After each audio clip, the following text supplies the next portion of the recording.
Hello, people. It's your boy Usmaan back again with another Rival Fan podcast. For once, we are on a Thursday instead of a Monday, so that basically means I've survived a couple of days without taking some more smoke from Kishan's here. Kishan, whatever happened before international break, it doesn't count.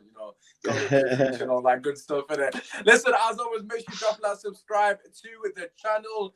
As I said in the last video, you better subscribe to Daniel's channel as well because he's a new starter on YouTube. So make sure you show him love. And obviously, Kish is back in the building, and the boy Ahmed's here. Party time, yeah, party time. you know that. I'm so jealous about that. I'm not gonna lie. The first video I made in transfer window was I want my dad to my party. I was watching the video the season before. I was like, I want my dad to sign Pepe, and then this season I was like, I want my dad to sign Party, and they both happened in Arsenal. So what about Gabriel as well? What about Gabriel as well? No, I didn't give a shit about him. Anyways, I didn't know who he was. I'm not even gassing. Fair. I think they know everything. But listen, as always, show the boys love. Their links will be in the description. We're gonna start with. It's not really controversial, but we're gonna start with a pay-per-view football. I know Kisha's probably got a flipping huge opinion on this, so we'll just start with you, Kish, and let you rip, mate. What are your thoughts, brother? Absolutely embarrassing. It is embarrassing, honestly. Pay-per-view. I mean, and to start off with, you're literally pitying the Man United fans to pay chill out. To get battered. Do you know what I mean? Why would Man United fans pay? I'm just saying that's the first pay-per-view that you have to put. It's a sad sight, because United fans, the loyalty that they have, they're going to pay the subscription just to get spanked by Steve Bruce's kebab team. Do you know what I mean? It's a bit of a sad side, but no. In all honesty, I think this year with the pandemic and everything, you want to kick people even further in the dumps by doing these subscription things. For me, it's an absolutely ridiculous thing. I mean, they did so well post-pandemic to have, some of the games back on. Like I think BBC had some Premier League games on, which has not happened since forever. And other channels, like, you had this feel-good factor that we're all in this together. We're trying to give the fans the football. How many days did that last? What, 2 days? Exactly. It literally lasted for about a week, to be honest, because it's an absolute shambles. For you to expect, I saw your tweet a couple of weeks ago about the subscriptions now that you need to have to watch every single Premier League game is an absolute joke. I need to have Amazon Prime to watch some of the games. I need to have Sky. I need to have BT. I need to have some Arab channel, Sky, whatever, to watch the other games, which is subscription. And then there's some other channels as well. It's becoming an absolute joke. And for me, the only thing I can think of is they're doing it because to replace the revenue that they would create for fans, coming into the stadiums and watching the games. But surely with everything going on at the moment, you want to give back to your fans and the community as well, and do that. And for me, I feel like we're just ripping out football even more. Yeah, but the thing is, right, your comment about, obviously I know you're trying to see from their perspective, but that point doesn't even make sense from their perspective. Yeah. So for them to say that, we're just trying to get the money that we would get from fans coming to the stadium. Well, first and foremost, when I go into the stadium, it's a completely different atmosphere. There's a reason people slag off armchair fans for a reason. Yeah. I'm not gonna pay extra 50 quid for one game, right? You get like boxing, the pay-per-view, because it's a one-off event. And even when you're watching boxing, you get 5, 6, 7 undercard fighters. You want me to pay for one game, not even 2 games, not even a deal like, one game on the Saturday, one game on a Sunday. Literally one game. Like, they could at least done something, like some form of, instead, you buy the Man United game, you watch that on Saturday, then I don't know who's playing on Sunday, but you get another game on Sunday as well. Like, you want me to pay 15 quid for every game Man United play when I'm sat at home?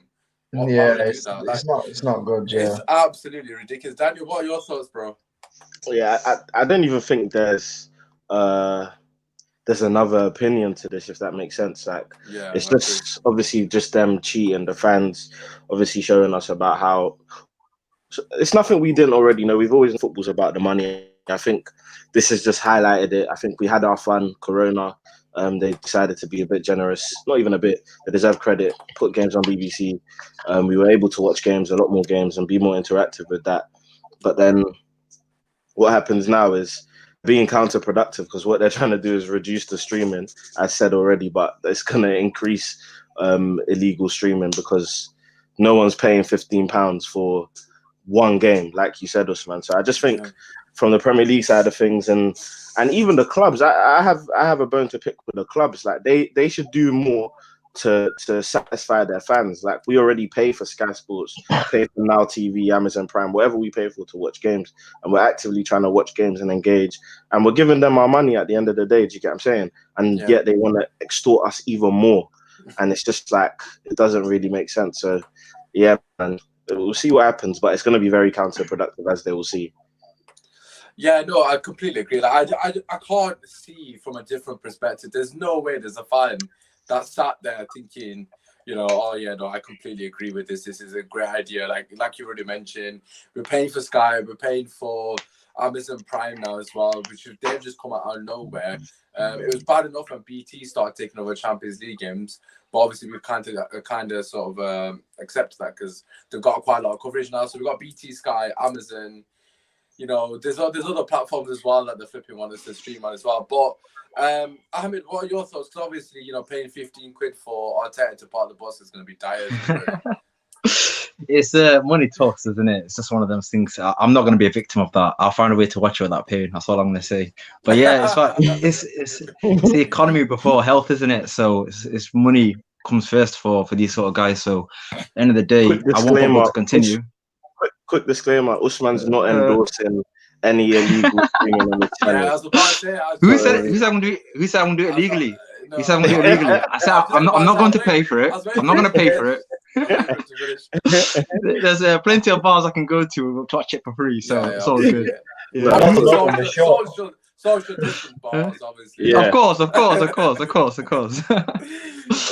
yeah, man, money always comes first, and football's a business. At the end of the day, should we really be surprised? Because with the way that the transfer market went, they need to get that money back either way. Because it's looking like a new normal, the new long term, this coronavirus. So if this is how we're gonna have to live with it, pay-per-view. It is a bit stingy, but it is what it is. I can't complain too much. There's no one paying for it. I'm sorry to break it to you guys, but if anyone pays for that, you're sad. In the nicest way possible. No, but I'm sorry, but like, if you're gonna pay, just before we move on, if you're gonna do pay-per-view, right, at least make it Everton v Liverpool or Man City v Arsenal, like a game that someone's actually gonna pay for. Like nobody pays to watch these dead boxers, with all due respect to them. But like the first guys on the undercard, no one pays for them. With all due respect to them guys, everyone's paying for the top of the undercard, isn't it? Not the undercard, the top show, isn't it? So like, however it may be, bloody flipping Klitschko or whatnot, Fury and all them, man. Everyone's paying for Fury. No one's paying for the first guy on the undercard, are they? It's like, it's just common sense, isn't it? No one's going to pay for Man United, Newcastle. I'm sorry to break it to you guys, but it is what it is. Anyways, let's talk about the actual football. We're going to start with the main game of the weekend for me personally, Everton against Liverpool. And the reason I feel like it's the main game, it's actually the first game as well, actually. But the reason I think it's the main game is because Everton notoriously battle against Liverpool season after season after season. It doesn't matter what form Liverpool are in, they'll always beat Everton. It's a bit like how Arsenal always used to beat Spurs. It is though, isn't it? Yeah, I know. I get you coming from. True. Yeah. But obviously, Everton have been the best team so far this season. They're scoring goals at complete will. And Liverpool, for some reason, are struggling defensively, not just because of the Villa game, but even against the Leeds, they were poor defensively as well. Ahmed, we'll come to you first and foremost. We had a question on Twitter, actually, from We Are United.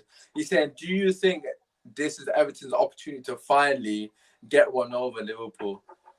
Yeah, it will be the big test for them. And are they top of the table? I didn't even check the table to be fair. Everton are top. Yeah, it would be a big statement for them because obviously they hate Liverpool and they don't like the way that Liverpool win. So for them to even get the win is going to be big enough, whether they get top four or not, or however their season goes. So for them, it's going to be a big statement. And obviously, it's going to be a test for Rodriguez. So a lot of Arsenal fans that are salty, wishing that we had him. So I don't know why you didn't sign him. We don't need him. We don't need him. We want him. No, we got Ozil. We don't need. If we bought him and we got Ozil, we're paying a lot of money for the guy. Yeah, we're trying to get rid of him. Ozil doesn't make the bench, bro. It's in the Europa squad. It's not even the Europa League squad. But it's taking the money but it's taking all that money though. Do you get me? So his contract runs out at the end of the season. So yeah. And he rejected a new contract from Saudi. I don't know what he's thinking. Yeah, he rejected Qatar, didn't he? Yeah, he rejected. Was it Saudi? Yeah, well, it was Okay, I thought it was Saudi, but one of those Middle Eastern countries, but over 200 grand contract. But anyways, it's going to be a big test for James Rodriguez, and obviously Richarlison. There'll be a good chance for him to get on the goal sheet, and obviously Calvert-Lewin, he's playing quality, so if he can keep that form up, it'll be a good statement of intent from Everton. But I'm not going to have high expectations. It is a derby game, and Liverpool will be up for it, so it'll be interesting to watch. Probably the best game to watch this weekend. Yeah, no, I think for me personally, it's going to be either, well, obviously Arsenal and Man City game will be interesting. Of course. For different reasons, obviously we'll touch upon that in a second. But I think the Everton game, for me personally, I just think it's going to be interesting to see how Liverpool defend. Because at the moment, Everton can't defend either at all. And I think people are kind of forgetting that the defense is shit as well.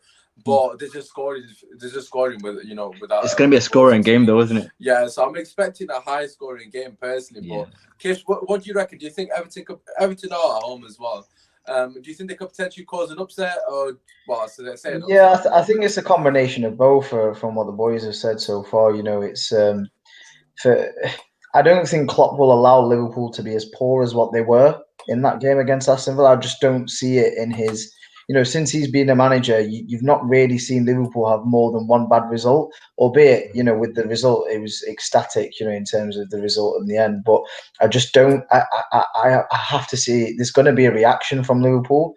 Yeah. And I think a couple of players, which we said, you know, with Mane, I believe, is back, you know, from his foreign team.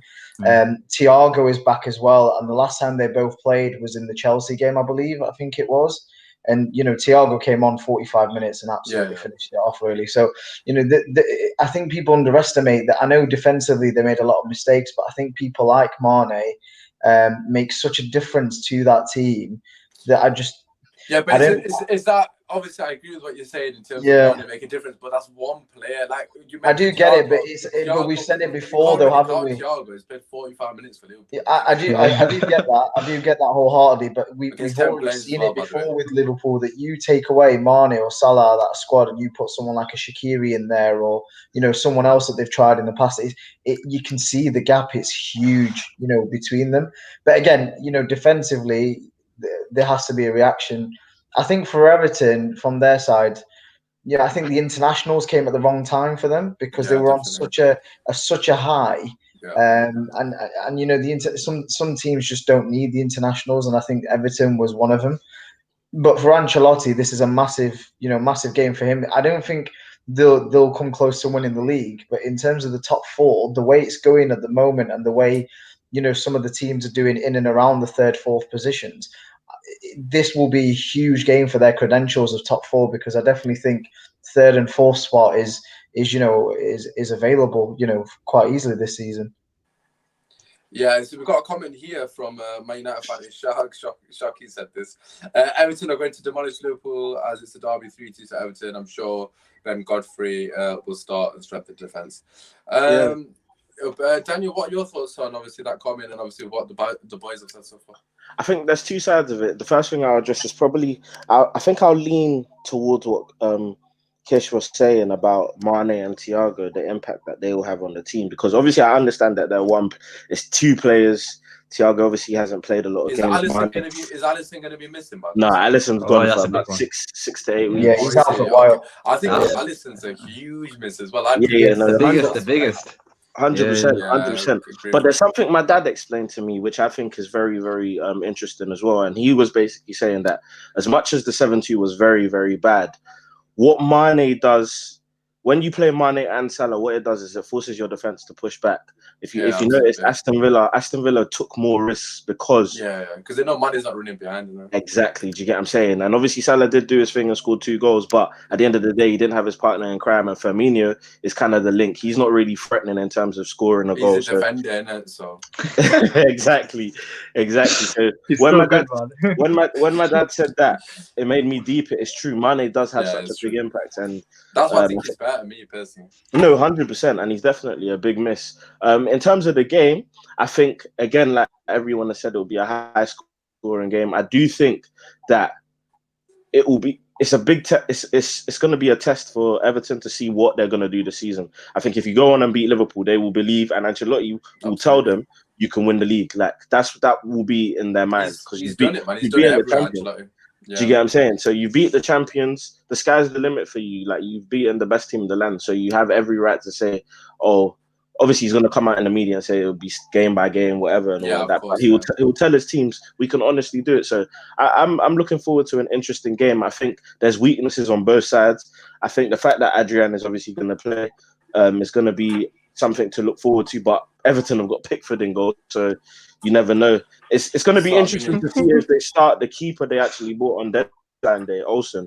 So it's just going to be interesting, like both sides of things. I think Everton will definitely play the same team that has won all the games, and then it'll be a good indicator to how well they'll perform this season. Yeah, no, I completely agree with what you said in terms of, if they win the game, so to speak, Ancelotti will definitely be having that team talk with the guys behind closed doors. I think for me personally, I do think Liverpool is going to win this game. The reason being is not just because of the Mane thing coming back. I just think for me, I think Everton defensive are not good enough. I think people are not seeing how poor they are at the back. Like, I was against West Brom that they got punished. I know they came back and obviously won the game. It was a goalkeeper mistake from West Brom. If you look at against someone, I think it was West Brom, if I'm not mistaken. But if you look at the goals they concede, it's a lot. Like, Pickford has a lot of blame. No, of course, they're not great. They're all individual mistakes. That's what I'm saying. Exactly. They're not getting caught open, but that's obviously getting caught open is one thing. Sometimes you can say, no, fair play. That's good football by the opposition team. Obviously, you can potentially prevent them from scoring. But if it's individual mistakes like it is at Man United, we'll touch upon later, you can't really coach that out of people. That's just it's not. That's why he signed Godfrey. That's why he's brought Godfrey from Norwich, because I think Ancelotti clearly sees it's a big game for him, though, isn't it? If he comes in, it is, but I think so far the young players that he's had. They've still got Pickford in net, man. That guy's he's finished, but I think he will improve Godfrey, because Ancelotti is one of those sort of managers who seems to get the best out of youngsters. I mean, with Dominic Calvert-Lewin, the improvement he's put in him is ridiculous for me. I thought, Dominic Calvert-Lewin will be the sort of striker that scores 5-10 goals a season, a bit like Firmino, a bit defensive, holding the ball like that. But he's completely improved him. So holding midfielder of Liverpool. Holding midfielder. You know what I mean? It just cracks me up every time people say it. When Liverpool fans genuinely say he's a defensive striker, I don't know what that means. But listen, I'm just gonna throw a devil's advocate here, and again, this is a hypothetical, so it might be a stupid question to ask if Liverpool come out and win this 5-0 comfortably. But just hypothetically, Ahmed, let's just say Liverpool don't win this game. Let's say Everton beat them, right? For the first time in a long time, and obviously they beat them convincingly. Let's just say 4-2, for example. What does this mean for Liverpool? Obviously not in the overall picture, but in their immediate future. Do you start asking questions about some of their players? Because and Kish is here perfectly. How many times did Harry Kane get branded a one-season wonder? You could potentially say that about some of the defenders as well. Gomez, in particular, got absolutely lambasted by the fans, saying he had an absolute nightmare, although Van Dijk didn't want to make a tackle. What are your thoughts in terms of defence? Like, again, this might be a complete overreaction. I'm just throwing it out there as a devil advocate. What do you reckon? Do you think that you can potentially ask questions about this Liverpool defence if they have another nightmare? Because they've had one against Leeds, got away with it. Obviously, they had that one against Aston Villa, and this is another one. It could be something that we haven't seen prior. I don't know. I don't know how to answer that, because it would be too soon to react. They were the best team consecutively for 2 seasons when they won the Champions League and the Prem. Gomez, he's got potential for the future. Obviously, he is going to make some mistakes, but I wouldn't. If I was a Liverpool fan, I would not be overreacting. I would accept it. They would be slagging him off, which is mad. Yeah, because they still think they're going to win the league this year. I didn't say they're going to win the league this year. I think it's going to be harder for them, because they got that hangover feeling of winning, obviously, back-to-back the Champions League and the Premier League. So it's like, are they actually going to be hungry for it? Are they going to be as organised as they would be? Are they going to be as urgent as they would be when they're trying to press for the ball and stuff? I don't know, man. I will not overreact. I'll wait for a few more games, and it'll be a hard loss against Everton, because that's their neighbours, and obviously Liverpool will be focusing attention on Man United. Exactly. The talk and sound the same as well, but Liverpool being focused on Man United and obviously trying to compete with Man United, trying to be the best team in England, and Everton will be there like, you know what, we got one over you. So obviously, they may end up being like Spurs, how Spurs got one over Arsenal and they kept improving. So it's something for the future. But I want to overreact. Let's get his competition then. Let's get everyone's competition. Let's move on to Arsenal. Then. What's his All right. competition? What's his competition? No offense to today, boys. What's his competition? Score prediction for what? Liverpool Everton. Yeah. I don't know, man. I'm gonna edge Liverpool to win 4-3. High scoring game. I know. I was gonna say 3-2, but 3-2 is a bit too low. I think 4-3. 3-2 is a bit too low. I'm liking the sound of that, to be fair. Do you know what it is? They got Adrian in there, so I reckon Everton will score quite a few goals. I've got Kamil Lewin and James in my fancy team, so I'm expecting something. Yeah, there you go. Same here. We'll have to see what happens. All right, Kish, what's his score prediction? 3-2 Liverpool. Bloody hell. Okay, Daniel, what's his score prediction? I'm gonna go with Everton. I'm gonna go 3-2 Everton. Okay, fair. Okay, so we've got very similar scores. My heart is in Everton, obviously. Of course it is. Watson said 3-1 Everton. What a shock. He's gone for Everton.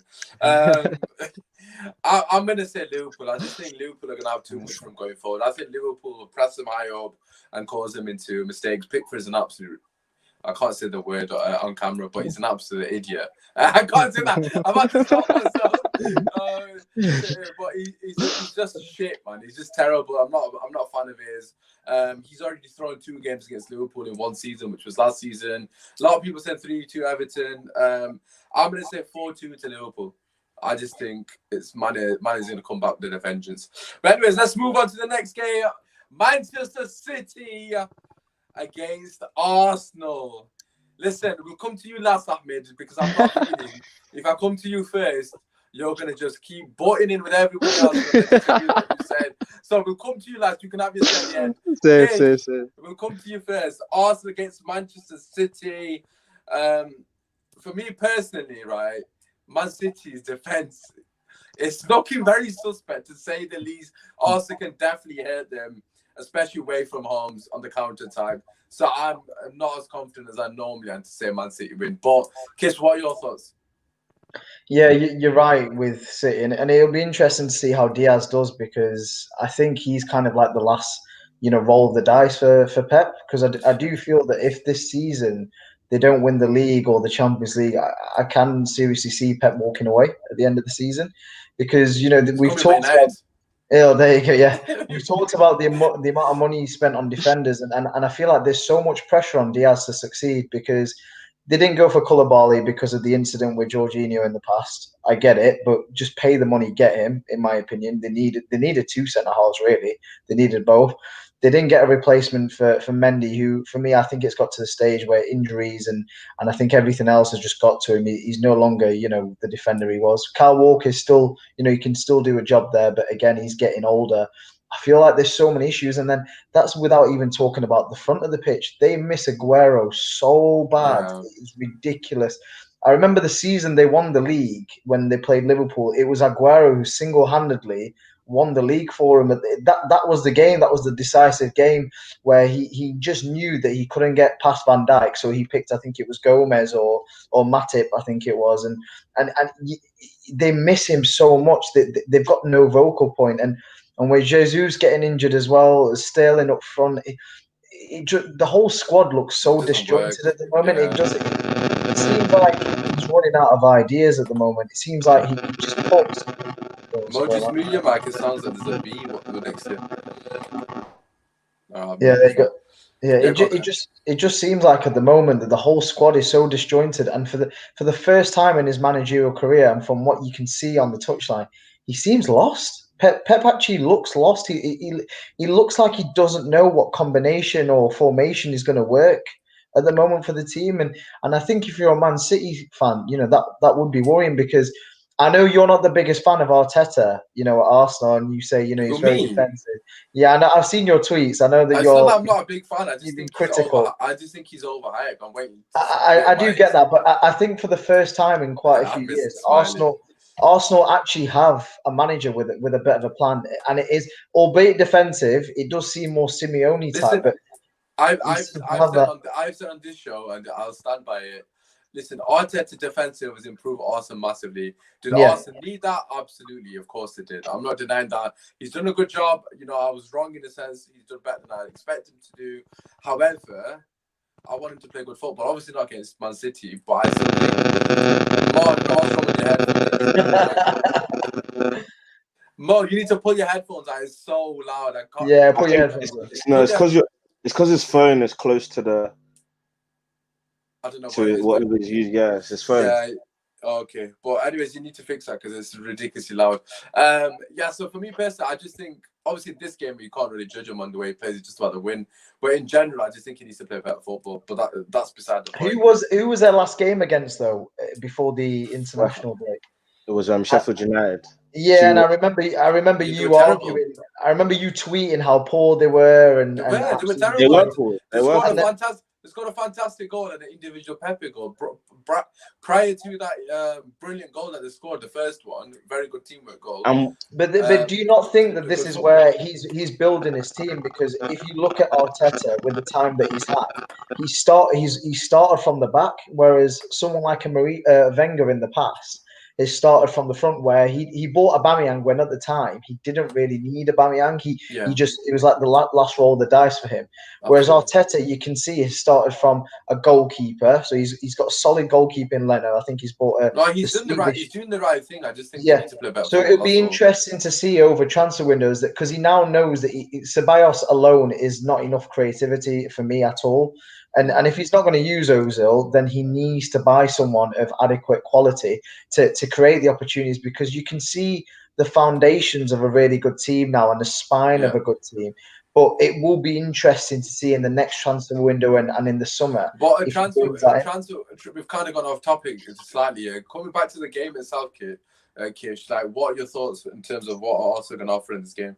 I do think it's going to be similar to the FA Cup tie when they beat Man City last season, where I think it's going to be counter-attacking football. He's going to let Man City have most of the ball, and then I think they're going to press when they need to, and they have the pace up front. You know, Arsenal with the players that they have to really hurt and attack Man City. You know, but again, it's a bit of a weird one because Arteta knows the way Pep plays.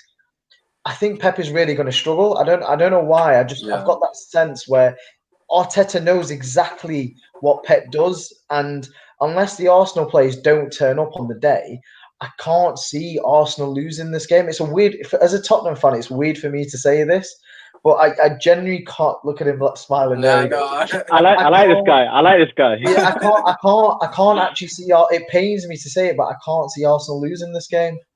I can't either, to be fair. I'm not going to lie. I mean, we'll pass it to you because obviously you got a big smile on your face, mate. Obviously, you got the Ghanaian destroyer in your team now as well. Bad boy signing. How are you feeling going into this game?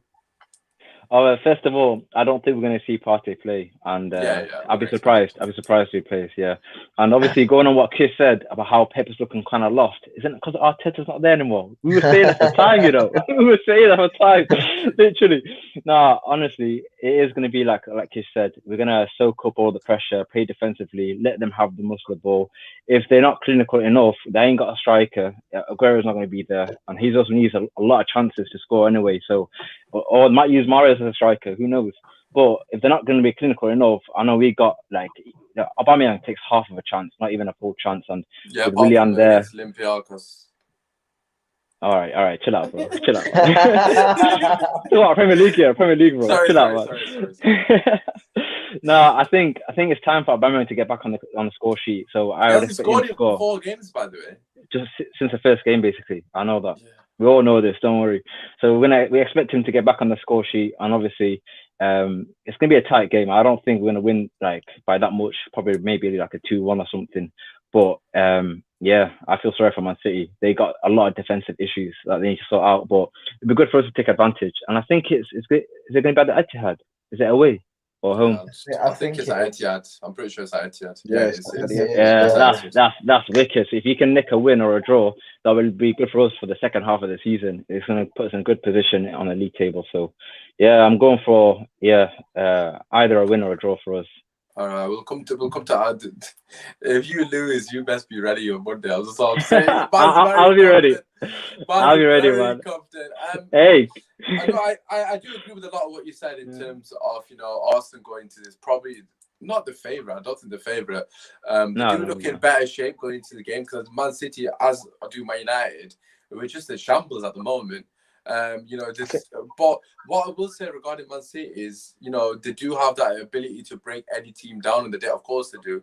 They're fantastic football. Look, he's here. As soon as I give you a chance to speak, he's gonna keep putting in as soon as I say something. But like, for me, I think you're too confident. I've got to be honest. You've just said Man City's defense is poor and we can exploit it, but your defense isn't that much better. You're just well organized. We're more organized though. Yeah. You are well organized at the moment. They have better quality. But your players are prone to mistakes still. You've still got retards in there that plays David Luiz.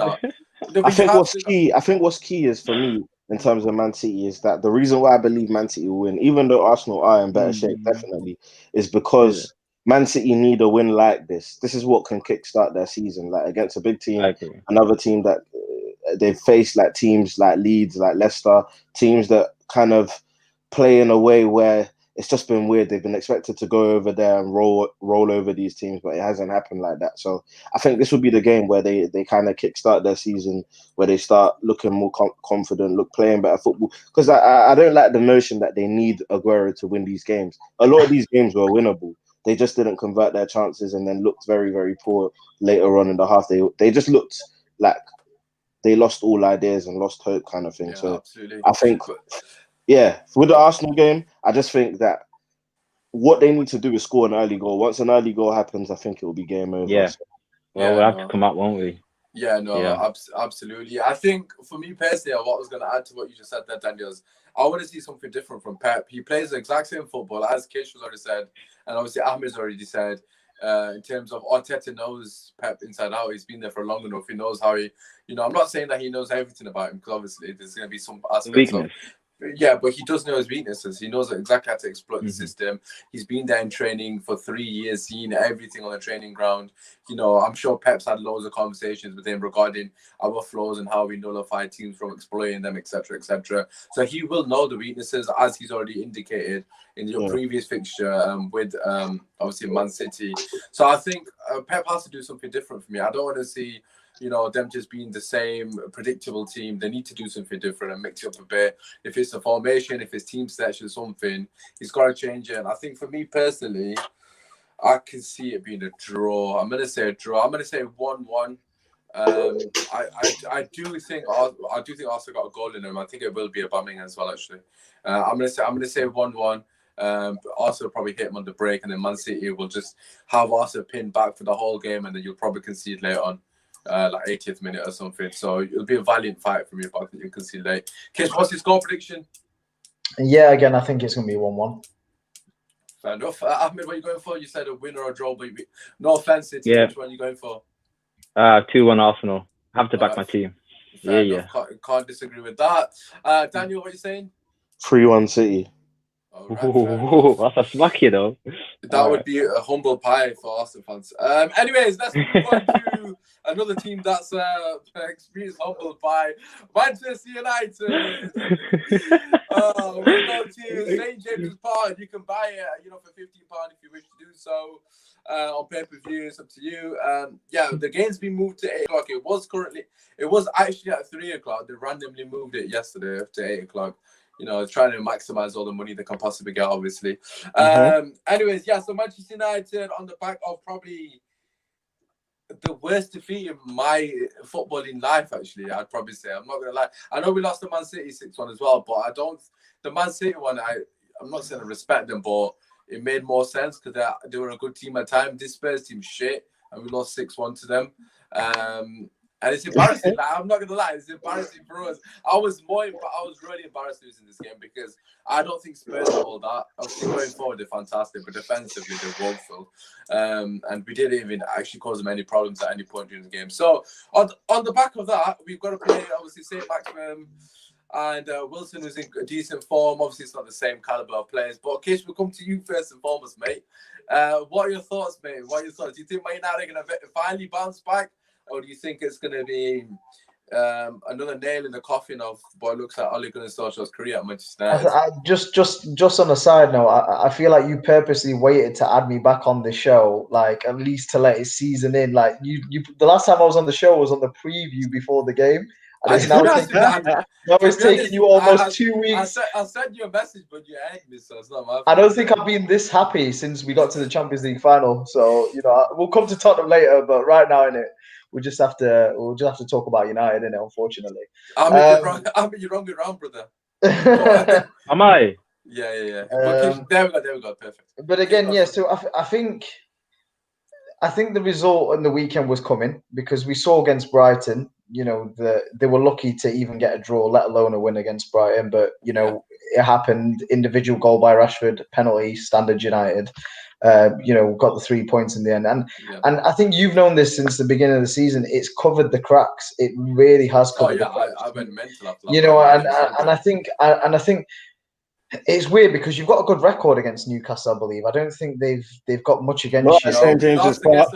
Not at St. James's Park. Last season that Longstaff guy scored against us. I think the Longstaff brothers have done bits against you recently, but I think as a whole you've got a fairly good record against Newcastle.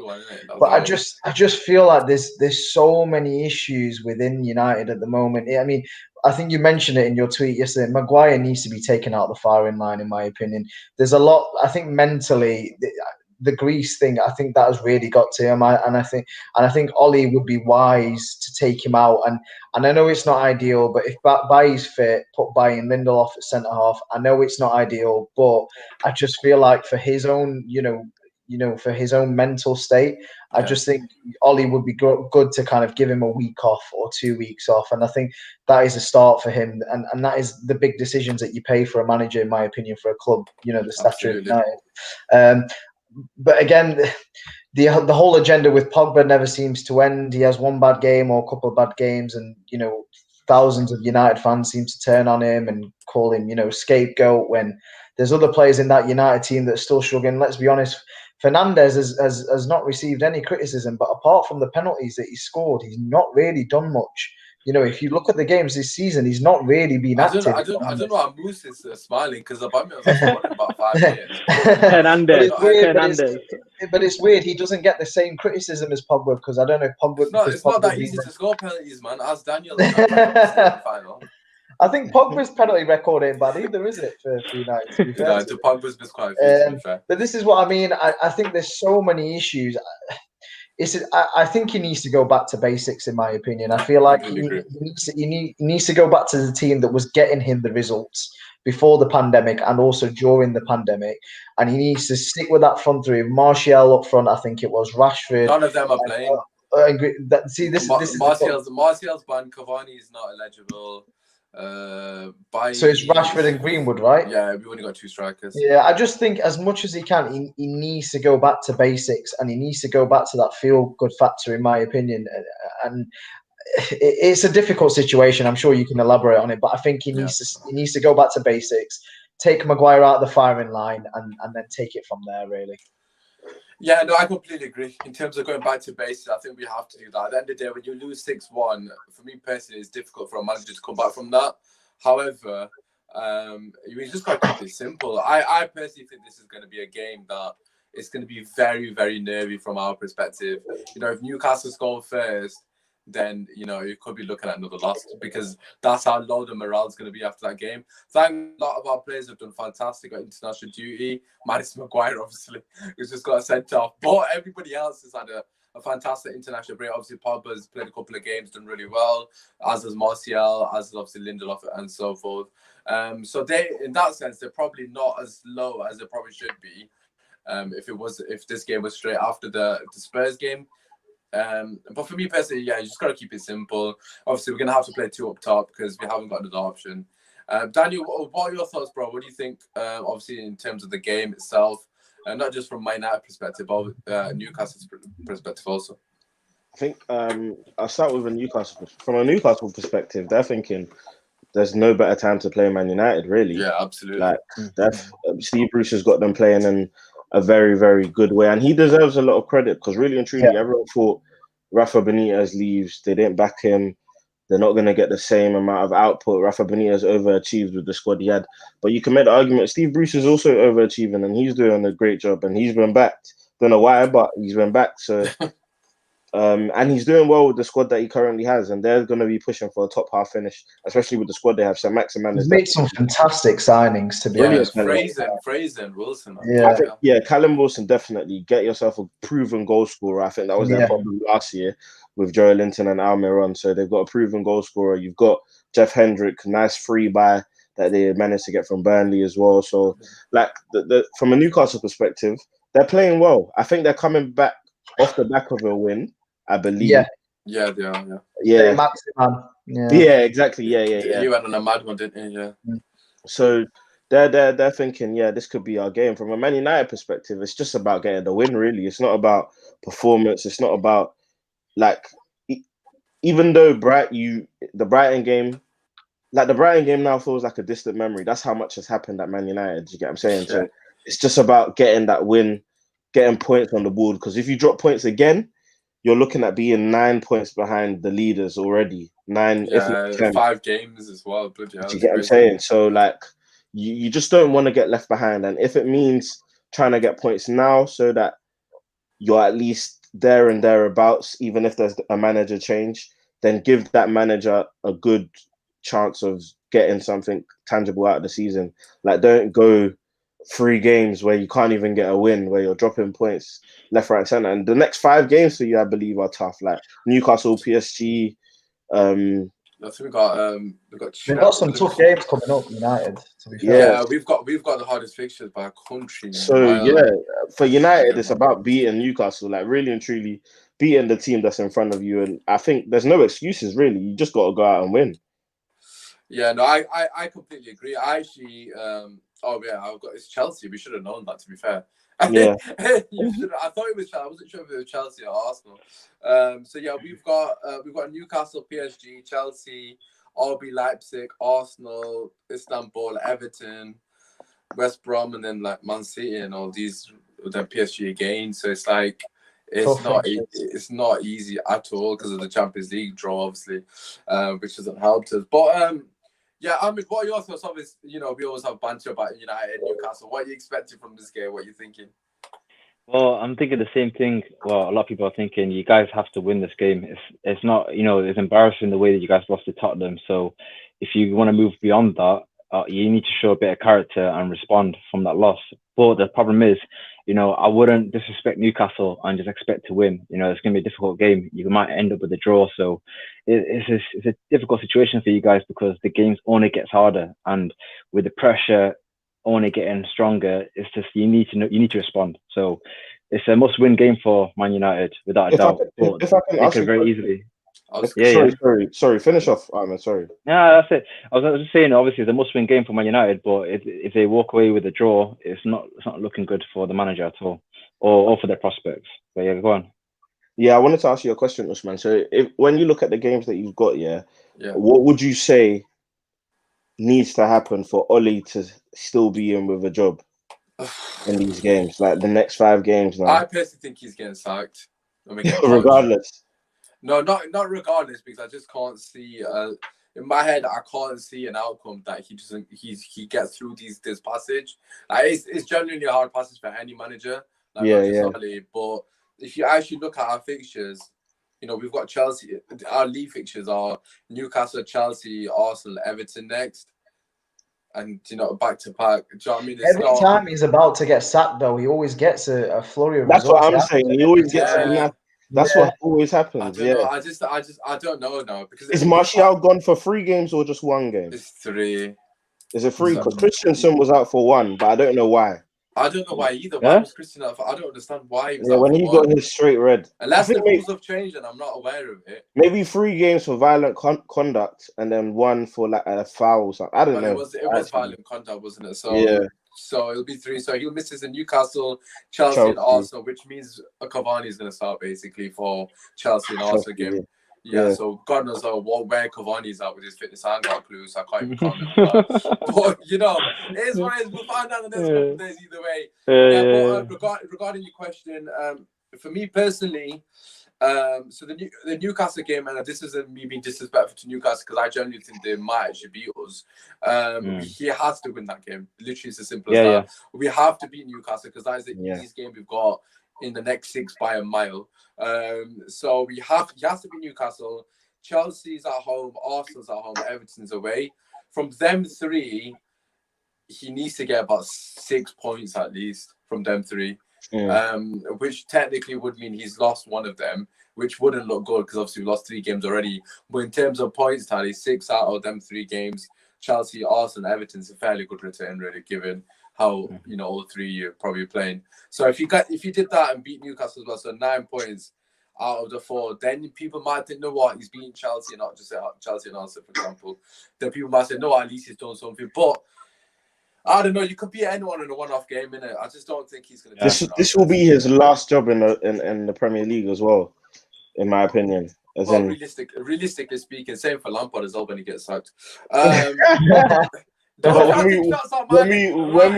we look back at the predictions, everyone said Lampard will go first. It's looking like Ollie's going first.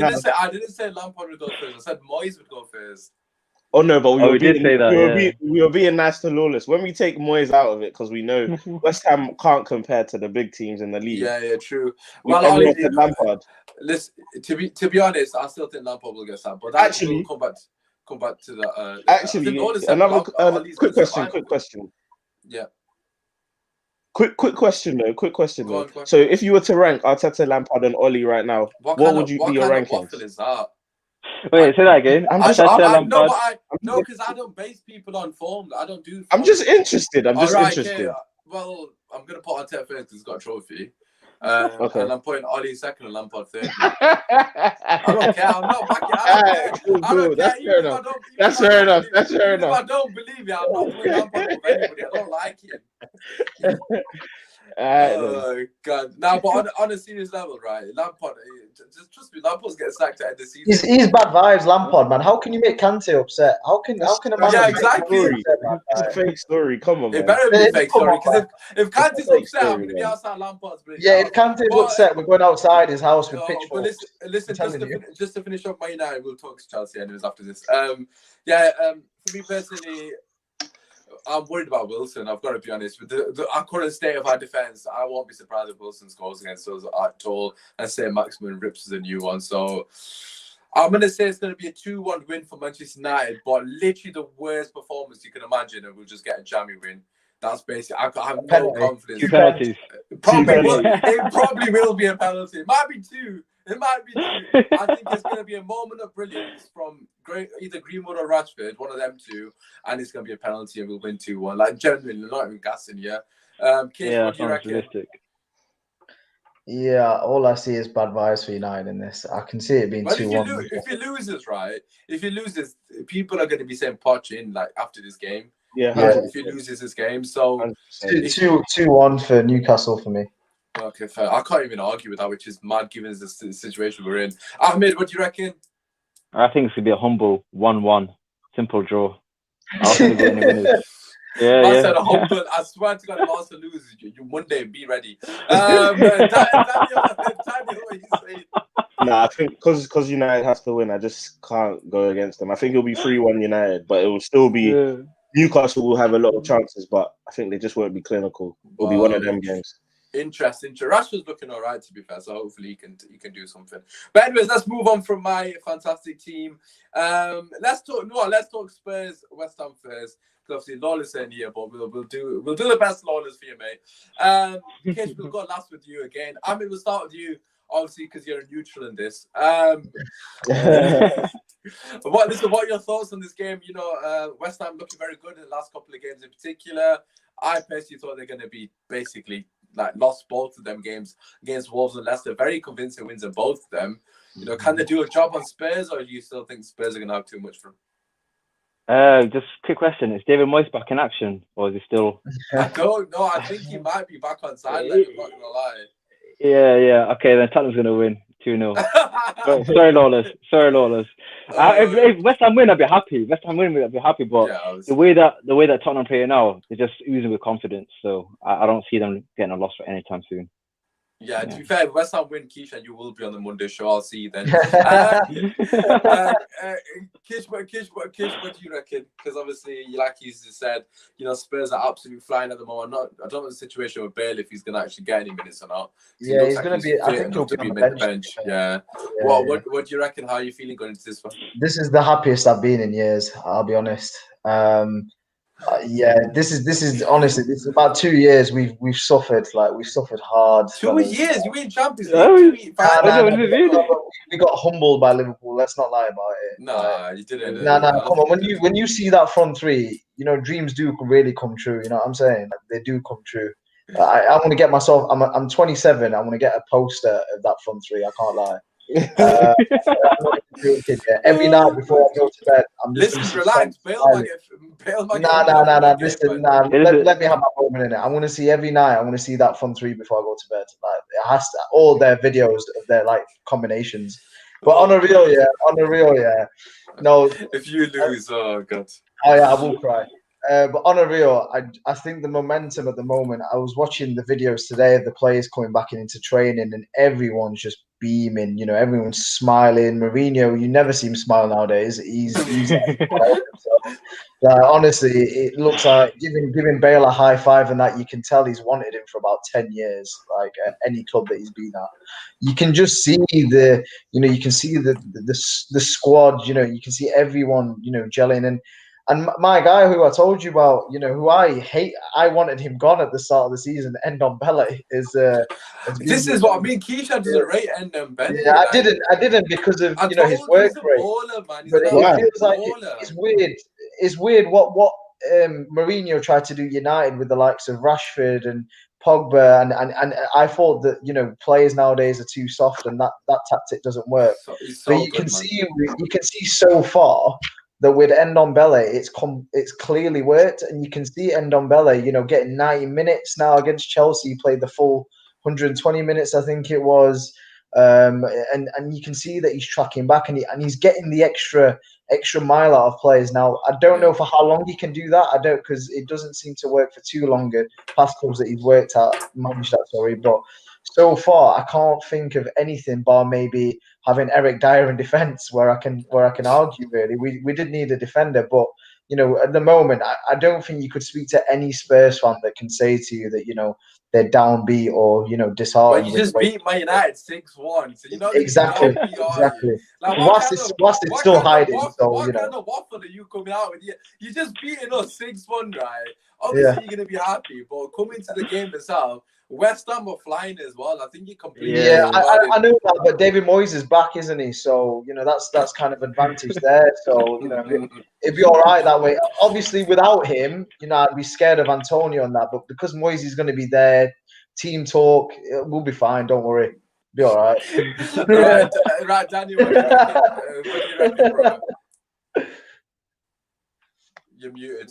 Daniel, I think it's going to be an interesting game, really, because obviously Tottenham, great win, but like we mentioned already, like the international break, that win feels like a long time ago now as well. Like the international break has felt like I forgot about it. I mean, I watched it daily on YouTube, innit? But it's all right. Yeah, just send the link to Usman's. I'm blocked him. I've been watching the full 90 minutes as well, not just that, not highlights, the full 90 minutes. But the thing is, it would be so Tottenham to go and lose like after a win like that. So it's just a weird one, really, because it's one that you can't really predict. It's whether or not West Ham want to turn up. Like, I feel like these small teams, not small teams, but West Ham, Leicester, these kind of teams, when they're on, like, performing on their day, they're almost unbeatable kind of thing, and it's weird. Like, they just have this aura. They like to elevate their games when they face the bigger clubs. So it's one of them ones. I'll be going for Tottenham. I'll be predicting Tottenham, but I will not be surprised at all if West Ham get a good result from it. Yeah, but I'm hoping for another dodgy penalty in it, because obviously Spurs have conceded about 3 dodgy penalties here, like with handball. So if someone kicks out Doherty's arm, it's handball. Let's not forget the 1-1, 80th minute, last 10 minutes. Come on, let's not forget as well, though, that United actually got a penalty in the first. The first phase of play. Yo, let's ignore that game, man. The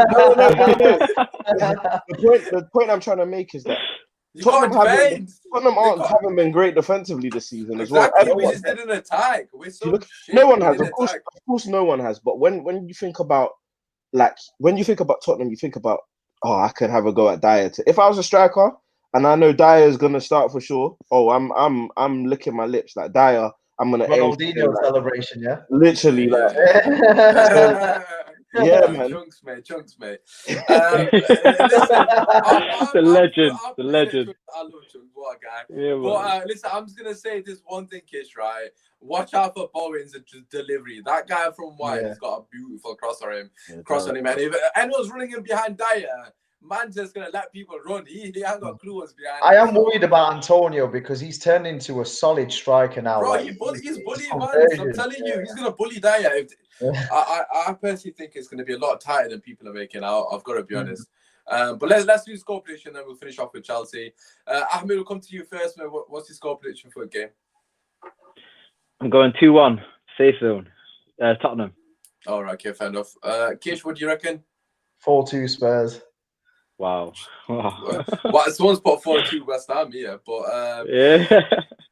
Daniel, what are you going for? I think it'll be 2-1 Spurs, safe as well. Yeah, man. I think it's going to be 3-1 Spurs, but it's going to be 2-1 for most of the game. I think they're going to score last 10 minutes on break. Yeah, Bale or Son, one of them on break. I don't know who's playing, but I'm assuming Son's going to score right at the end of the game, kill the game off 3-1. But I think it's going to be tight. I think they're going to cause you a lot of problems defensively. But obviously we'll have to wait and see. But we'll have to wait and see. Hopefully, for Lawless's sake, if Lawless wins, Kish, mate, that Monday show's gonna be. That's gonna be. I am not coming back. Yeah, you have to come back, bro. You have to come back on Monday. I came back. I came back. It was a couple of days. I came back. If your team loses, pull a sickie. We've seen it done before.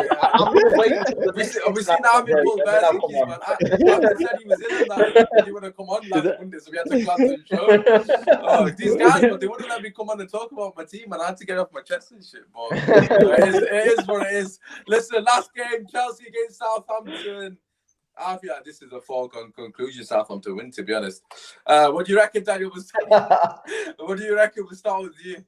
Nah, I'm very confident. It'll be the first time we get to see Werner, Ziyech, and Pulisic start as a front three.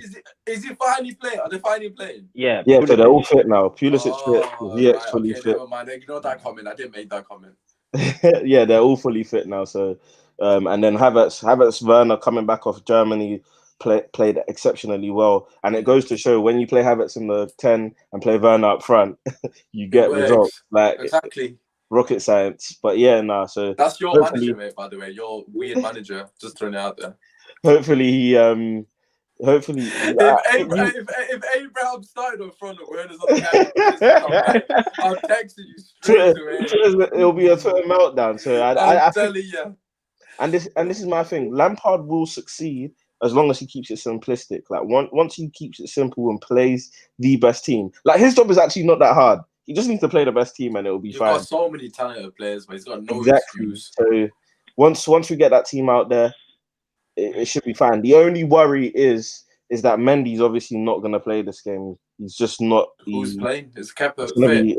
I hope it's Caballero. It has to be Caballero. I think he's what? Yeah, 100%. He's better than Kepa. You can't play Kepa. You can't after the confidence he has. Kepa not play for Spain. Yeah, he's still Spain's number one. Kept a clean sheet. Yeah, that says a lot about De Gea, and no comment. Yeah.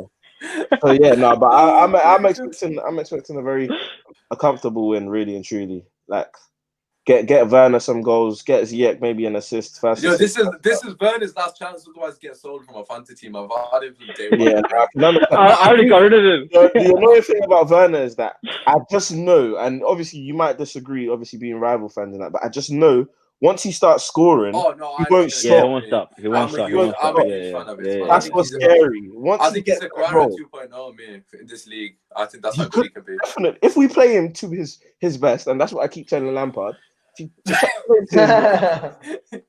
will be one of the best strikers we've seen. Look at the creativity around him. You got a Ziyech, right? I think people are forgetting how good Pulisic was last season. I was going to say that. Yeah. People were actually saying that you're not missing Hazard, which is the biggest compliment. I don't agree with that comment, but the biggest compliment you can give him, because Hazard was literally. I think he's gonna grow into that type of play. Remember, Pulisic is only 21. Yeah, he's younger than me. Yeah. He's very good. Captain America. Yeah, he's and exactly. That's what I keep telling you. If he didn't go off in that final, we would have won. Think about the injury he got. He was about to score. And it's true. So, like, but Ziyech as well. What a player he is, and then Havertz as well in his prime as well. So you got 4 ballers. I'm telling you, I'm coming for Lambo's head if this didn't click. I'm telling you now. I'm coming for his head. You're allowed to. They're technically too good. Some people in comments are saying 5-0 Chelsea. Yeah, I think it's the only. It just depends. If Kepa plays, we're gonna concede. As in 5-1. Sorry, Ings get the fancy points. Depending on if Kepa plays, but it's definitely going to be convincing, man. Well, if they play a high line like they did against Spurs, then they're asking. I was literally about to say, if they man play a high line, hopefully, surely it's going to be crazy. Surely, man's learned. Like, it's going to be 3-0 like within that 30 minutes if he plays a high line against you, man. With Pulisic not running behind, like he's asking for death. But Kish, obviously, as a team that absolutely slapped up Southampton, what are your thoughts? Yeah, surely the manager has to learn from that Spurs game. Do not play a high line against Chelsea with the pace that they have, and if he does start all 4 of them attacking players I don't want to swear, but they are in big trouble, Southampton. So he needs to. But it's a weird one for the manager for this game, because even if he plays defensive, that Chelsea attack will seriously hurt them. But then if he plays attack, if we beat them 5-2, Chelsea are going to beat them like 10-3. I'm not even going to lie.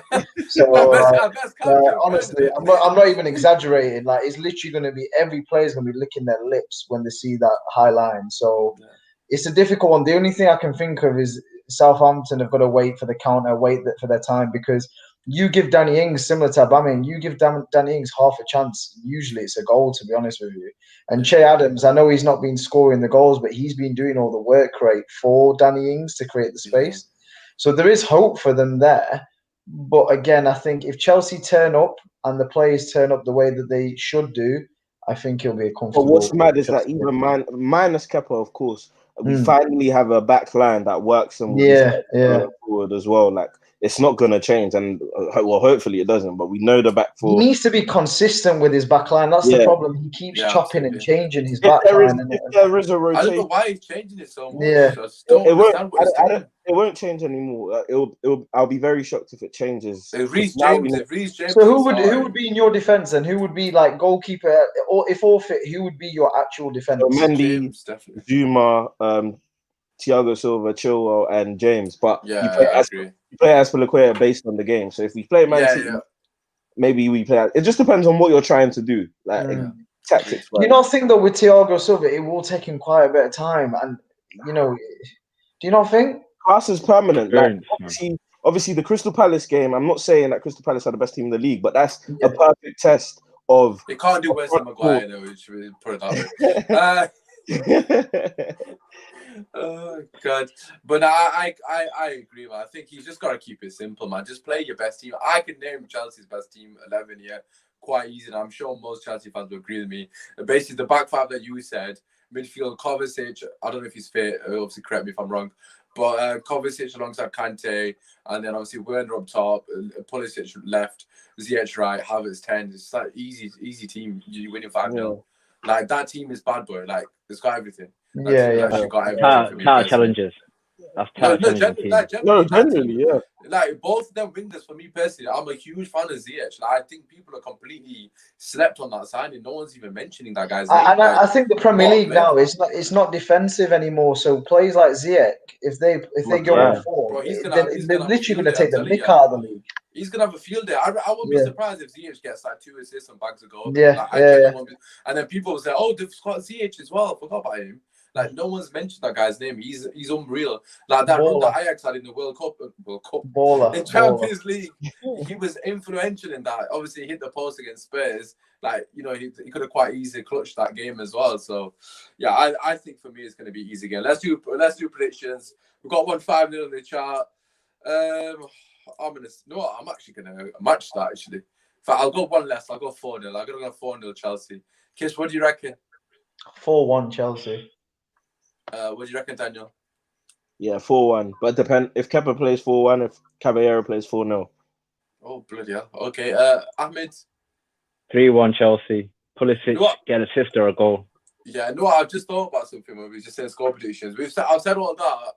I can guarantee Abraham's going to start and Mount's going to start. No way. I've just got a feeling. Mason No. will start. Lampard, Mason will yeah, start. He won't. He's not going to play. The only He reason loves why Mount. the only He reason loves why him. Ziyech might not start is just based off of like Mount fitness. He started, hasn't isn't played. He hasn't Mount played.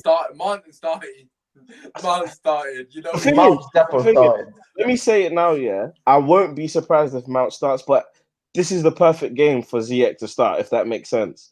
Like, if you're going to start Ziyech, start him now before we play. For example, our next game's United. You want Ziyech to have minutes to go to United. Yeah, hopefully it doesn't start because I can't be dealing with that. Oh my God, that 4 against Alberton. Oh no. This season's gonna be fun. Oh Nah, my God. Yo, can I just say one thing before we wrap it up? We've got Mbappe and Neymar running at us on Tuesday, and then we've got Chelsea running at us on flipping the weekend. Oh my God. Luke Shaw's definitely losing some weight then. Oh my God. Mbappe against our defense. Wan-Bissaka's gonna. And then you got Arsenal afterwards. Wan-Bissaka. Oh yeah. Watch out for me and Rooney. Watch out for that. If we beat, listen. If we lose to Chelsea and we beat Arsenal, Ahmed, you don't come back on. I don't care. We're 20th. Just don't come back on. What I'm trying to say though, this everything about United, like, above all things, is how bad AWB has become. Like slowly, like he's getting worse and worse as a player, and I think that's worrying for me because there was raw talent for to be worked upon. I'm not saying, sorry, Wan-Bissaka. Sorry, Wan-Bissaka, yeah. I'm not saying it's Ollie's fault. Obviously, he has to take some blame, but he's gotten worse. I'm not worried about him at all. Actually, I think he's getting exposed 2v1. I think that's what's happened. Because Greenwood doesn't track back, which he shouldn't, because he's a striker. But our position, I just think that's what the issue is. I'm not worried about Wan-Bissaka. He's a young lad, and like you said, he's a 21, 22, so he'll be all right. He's already Congo. Yeah. He has actually changed, as he should, because he's not going to get in the England team. Right. Okay. Let's just quickly wrap up and do the score predictions for all the games. I'm trying to look if there's any relevant ones. Leeds against Wolves. Leeds are at home. Kish, any just your score prediction for that one? 3-2 Leeds. Oh wow. Okay. To be fair, Leeds or fancy football might be a shout. Players. Daniel, what's your score prediction? Yeah, I'll go with the same 3-2 Leeds. All right, Ahmed, what are you going for? I'm going for a 2-2 draw, man. Oh, that's what I was Wolves going and as well. Fair. Yeah, They got COVID on it, so 3/4 of Wolves' team won't play now. Yeah, I was thinking that all their players got to be banned. Surely, what is going on there? Sheffield United against Fulham. I don't know why I mentioned, but obviously I mentioned it because 3 of us from Sheffield. Kish, what do you reckon? Because obviously Sheffield United need to win this, really. I think it's going to be a draw, to be honest, and I think Wolves are going to get. Fulham are going to get their first points on the board. 1-1. If the both got 0 points. Yeah, it looks like they're both going to get their first points. Okay, interesting. Ahmed, what do you reckon? It's very difficult to call it because obviously United aren't the best attacking and Fulham they're a lot better attacking. Brewster's going to start though, I reckon, isn't he? Brewster. Yeah, probably. Yeah. It's going to be allow it. I'm gonna go. Even though I want Sheffield United to win, I think Fulham might just edge it and get that. No. You know what? No. 1-0 Sheffield United. 1-0 Sheffield United. What, you just balled it? What were you about to say? I balled it. No, I'll back Sheffield United to park the bus and defend and nick a goal. That's why. That's why. The parking bus. Right. Daniel, what do you reckon? Nah, Sheffield United will win. I think it'll be 2-1. 2-1. All right, that's what I was thinking 2-1 as well. The goal score. Leicester played Aston Villa, right? Lads, I've got to ask you because I need to do my fantasy football team. Know this Aston Villa team, is they worth buying anyone in that team or is that just a one-off? What do you reckon? I bought Grealish. I bought Grealish. Grealish and Barkley would be a good shout. Yeah, I'd take Barkley just because he's the cheaper option and he will get numbers. Yeah, he loves the goal and assist. He will get numbers. Right, let's do score prediction for that one as well. Then go on, Ahmed, what you saying? Leicester v Villa, Leicester at home. I was taking time with this. 2-1 Villa. All right. 2-1 Aston Villa. Yeah, man. Oh, bloody hell. Kish, what do you reckon? 2-2. Yeah. 2-2. Daniel, you gone 2-2 as well? 2-2, yeah. I've gone 2-1 Leicester, actually. I think Leicester will beat him. I think this Aston Villa hype train's going to just go.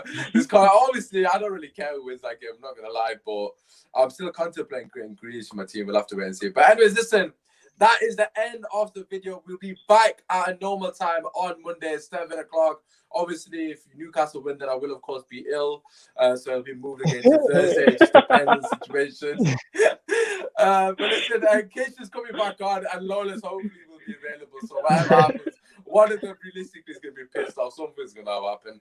As always, make sure you drop a like and subscribe to the channel. Just to finish off, I've dropped my bloody magnets. Daniel, shout out your socials and obviously YouTube, mate. Eyes on the Ball TV. Make sure you follow up, subscribe on YouTube, and follow us on Twitter and Instagram as well. Eyes on the Ball TV. Appreciate it. Kish, same for you, brother. Your socials. Yeah, Kishandu on Instagram and Twitter. Yes. Both of their links will be in the description. Ahmed doesn't use social, so he just said Weirdo. Facebook. He's just gonna be like, just follow Arsenal FC. Just follow Arsenal FC. That's what I was gonna say. Follow Thomas Partey.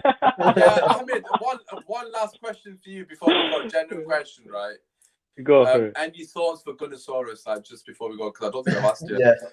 What are your thoughts? We forgot that, didn't we?